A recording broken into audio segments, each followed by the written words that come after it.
Hi అండి. ఈ సంక్రాంతి రోజు అంటే ఈ పెద్ద పండుగ రోజు మా మామయ్య గారికి మూలు ఇలా బట్టలు పెట్టుకుంటామండి. అలా పెట్టుకున్నప్పుడు ఈ సందర్భంలో వెలిగించే దీపం చాలా ప్రత్యేకంగా ఉంటుందండి. అమ్మ వాళ్ళ ఇంట్లో మాకు అసలు అలా పెట్టరు. అందు గురించి ఈ దీపం గురించి నాకు తెలియదు. నాకు పెళ్ళైన తర్వాత ఈ విధంగా పెట్టడం చూసి నేను ఆశ్చర్యపోయాను.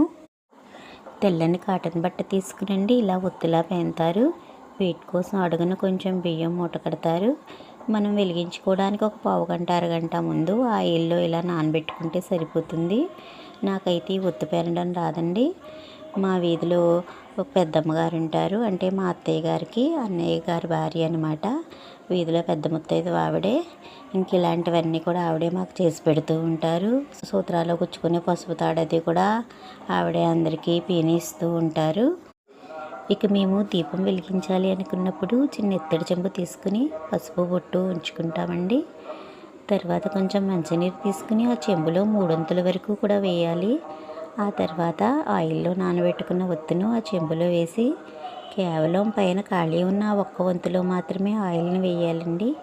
దీపం వెలిగించుకుంటే చక్కగా వెలుగుతుంది. నాకు అసలు చాలా ఆశ్చర్యంగా ఉంటుందండి. ఎందుకంటే దీపారాధన టైంలో చిన్న తడి తగిలితేనే మనకి సరిగ్గా వెలగదు.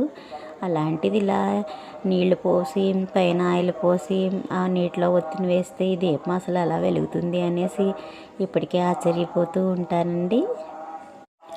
కానీ ఎంత చక్కగా వెలుగుతుందో మీరే చూడండి. ఉదయం 11ంటికి వెలిగించిన దీపం చూడండి రాత్రి 8:30 దాటినా కొంచెం ఆయిల్తోనే ఇంకా వెలుగుతూనే ఉంది.